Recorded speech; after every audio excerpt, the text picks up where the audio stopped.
మన గౌరవ శాసనసభ్యులు షాజహాన్ బాషా గారు అన్నట్టు సార్ మేము గత 3 సంవత్సరాలుగా కౌన్సిలర్గా పనిచేసిన అంతకుముందు దరిదాపు 1 సంవత్సరం పాటు 10 పైసలు కూడా తీసుకోకుండా కరోనా కాలంలో వీధిలో ఉన్నటువంటి ప్రతి ఇంటికి ఆపదాధారంగా రక్షించి మా వరకు మేము కృషి చేయడం జరిగింది.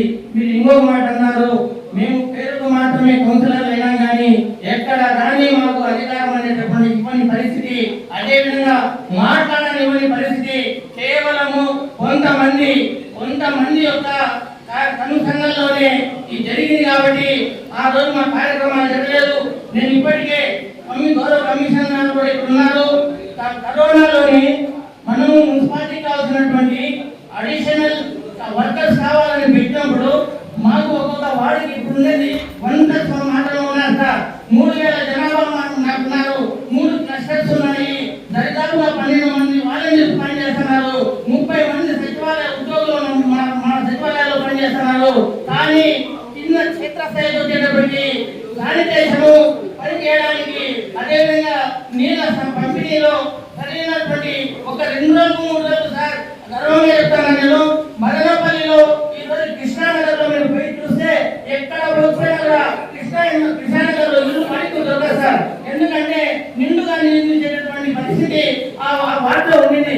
ఈ మధ్య ఎందుకు నీళ్లు కరువు వచ్చినాయంటే నేరుగా సిద్ధార్థ గారికి తెలంగాణ బ్రహ్మాండమైనటువంటి ఒక బోరు ఈరోజు ఎండిపోయింది. కారణం ఏమంటే దాన్ని ముందరనే ప్రైవేట్ వ్యక్తులు బోరు వేసినారు. ఆ బోరు వేసిన కారణంగానే ఆ బోరు ఫెయిల్యూర్ అయింది. ఆ ఒక బోరు ఫెయిల్యూర్ అయింది. అదేవిధంగా మనం షాదీమహల్లో ఉండేటటువంటి బోరు సరిగ్గా పనిచేయలేదు.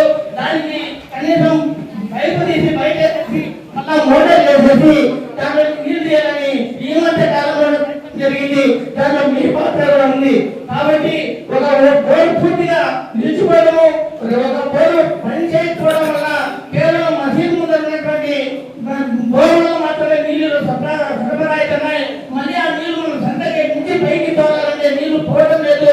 సరైన సమయానికి ఆడ నీళ్లు మేము ఇవ్వలేని పరిస్థితి. దాన్ని నిజంగా నేను క్షమాపణ కోరుకుంటున్నా. అది మా తప్పు కాదు, లేకపోతే టెక్నికల్ గా కమిషన్ తప్పు కాదు, ఏఈల తప్పు కాదు, లైన్మెన్ తప్పు కాదు. కేవలము డిమాండ్ కు తగినటువంటి నీళ్లు మేము ఇవ్వలేకపోవడము, ఆ నీళ్లు రావడానికి మాకు సోర్సెస్ లేకపోవడము. అందువల్లనే ఈసారి అజెండాలో దరిదాపుగా నా వాటికి సంబంధించిన డాక్టర్లు పెట్టడం జరిగింది. ఈసారి మొత్తం ఈ అజెండాలో 75% లక్షలాది రూపాయలు ఇంతవరకు మేము డాక్టర్లకు 10 పైసలు కూడా ఇవ్వలేదు. మేము మీటింగ్ జరిగినంత కాలం ఇప్పుడు లక్షలాది రూపాయలు ఈరోజు మనం నీళ్ళ ట్యాంకర్లు 30 పెట్టడం జరిగింది. గతంలో 20 ట్యాంకర్లు పెట్టినప్పుడు అనేక లక్షల రూపాయలు దుర్వినియోగమైంది. అనేక రకాల మంది అనేక రకాల బిల్లులు చేస్తున్నారు. 10 ట్రాక్టర్లు పెడితే 100 ట్రాక్టర్లు లెక్క రాసుకోవడం జరిగింది.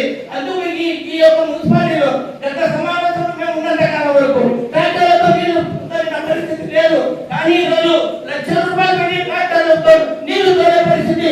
ఈ దుస్థితి ఎందుకు జరిగిందంటే ఒక విజయం ఏర్పడడం, ఒక దూరం దృష్టి ఏర్పడడం, మన జనాభా పెరుగుతున్నటువంటి మేరకు ఎంతమంది పెరుగుతున్నారు, ఎంత డిమాండ్ ఉంది, ప్రొక్యూర్మెంట్ ఎంత వస్తుంది, మనకు నల్లగోర నీళ్ళు వస్తున్నాయి, బోలగోర నీళ్ళు వస్తున్నాయి అని మనకు శానిటేషన్ ఏర్పడడం వల్ల, దానికి సంబంధించినటువంటి యాక్షన్ ప్లాన్ ఏర్పడడం వల్ల, టెక్నికల్ గా అక్కడ వర్క్ చేయకపోవడం వల్ల మనకి ఈ పరిస్థితి వచ్చింది. ఇది కేవలం నా వాటనే కాదు సార్, మొత్తం పట్టణంలో కూడా ఈరోజు